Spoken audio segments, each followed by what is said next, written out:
Then there are the causes of the peptic ulcer disease. In the peptic ulcer, the commonest cause of the peptic ulcer disease is the H. pylori infection. This H. pylori actually produces an alkaline medium, produces an enzyme that is called the urease, that produces the alkaline medium in the stomach, and it causes the inflammation. H. pylori causes the inflammation in the stomach, and it produces the ulceration in the stomach and duodenum. Then in the other causes of the peptic ulcer disease are the non-steroidal anti-inflammatory drugs. Other causes of the peptic ulcer disease are the non-steroidal anti-inflammatory drugs. They can also cause the peptic ulcer disease. Then, Zollinger-Ellison syndrome. In the Zollinger-Ellison syndrome, you will also get the ulcers in the stomach as well as in the duodenum, but they will be present at the different sites. They will be present, and they will be the multiple, and they will be present at the different sites. In the peptic ulcer disease, the common site of the ulceration in the stomach is the laser curvature of the stomach. And in the duodenum, this is the second part of the duodenum in which you will get the ulcerations. What is the difference between the two? The difference between the clinical presentation will be different.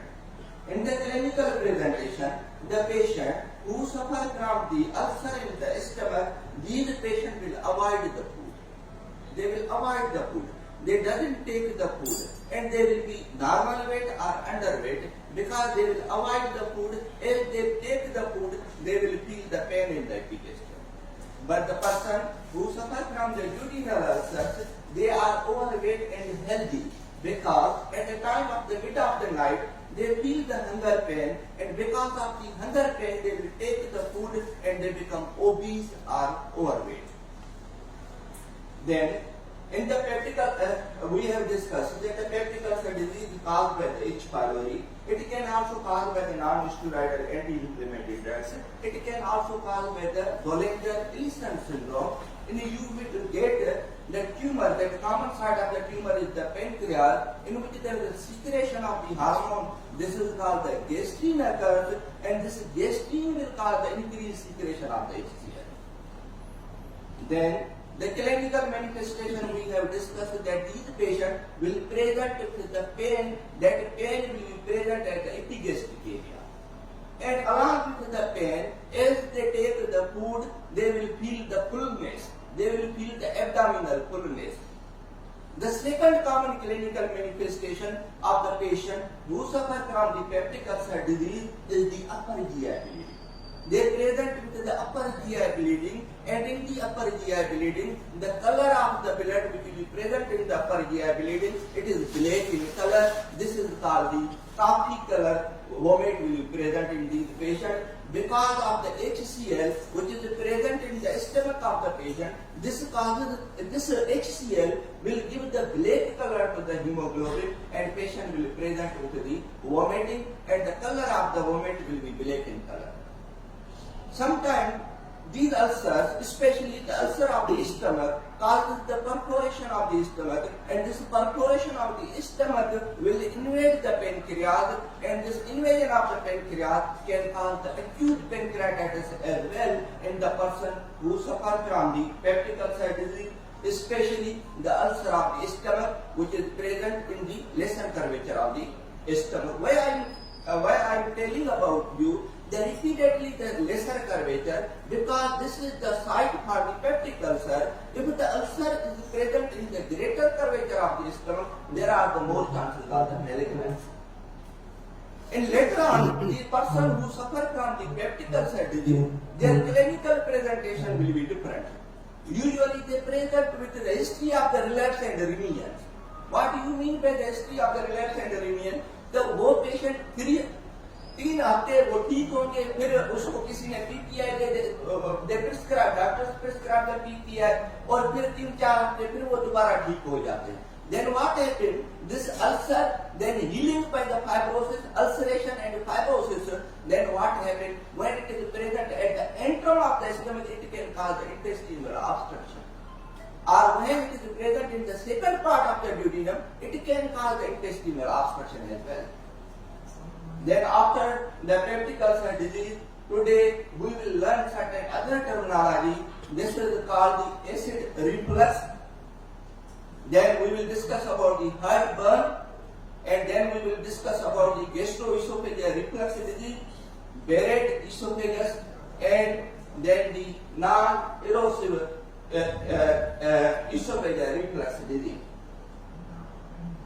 What is the acid reflux? Commonly, everyone in the life they develop the acid reflux. When this acid reflux becomes chronic in nature, then it is called the gastroesophageal reflux. And this acid reflux and gastroesophageal reflux disease, the patient will feel the retrointestinal pain. This retrointestinal pain is called the heartburn. So there is a different terminology. One is called the acid reflux, other is called the gastroesophageal reflux disease, and then we have discussed about the heartburn. Heartburn. Person who suffer, what are the causes of the gastroesophageal reflux disease? This is westernization. We are changing towards the westernization. The BMI, now when we go to the westernization, we develop the obesity. Because of the obesity, because of the increase in the BMI, body mass index becomes more than 30%, are the person who take more fatty meals, are the persons who are smokers, are the drinkers.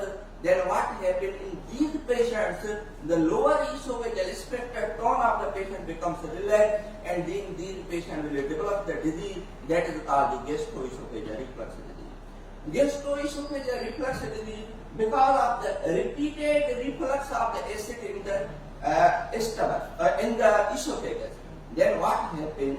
That normally there is in the lower end of the esophagus there is squamous epithelium is present.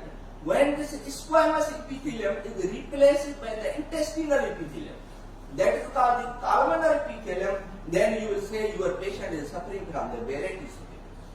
In the Barrett esophagus, there are the more chances of the carcinoma of the esophagus occur, and this is called the adenocarcinoma of the esophagus. Normally, the cancer of the esophagus is the squamous cell carcinoma, but in the Barrett esophagus, the cancer that you will get in the Barrett esophagus is called the adenocarcinoma of the esophagus.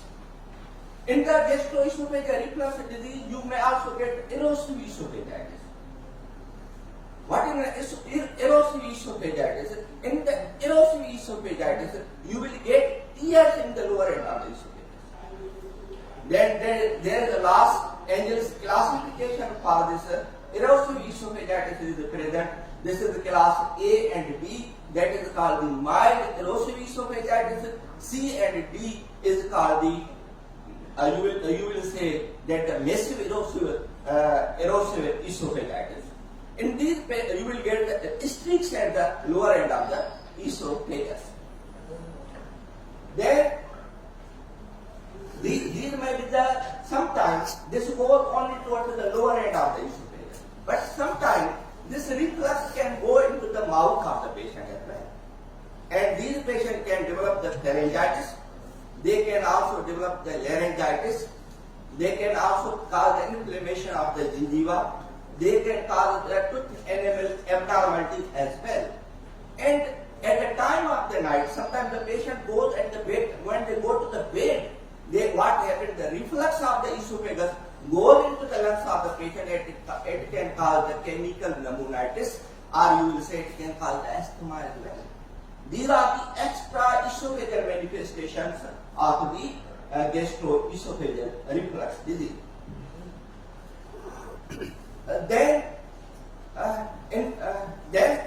This is more dangerous in the patient who suffer from the cirrhosis of the liver. When the reflux which occurs in the person who suffer from the cirrhosis of the liver, what happens, especially in the decompensated liver disease? There is a massive ascites will be present in the tummy of the patient. Along with the massive ascites, there are the dilated veins which are present in the lower end of the esophagus. Then when it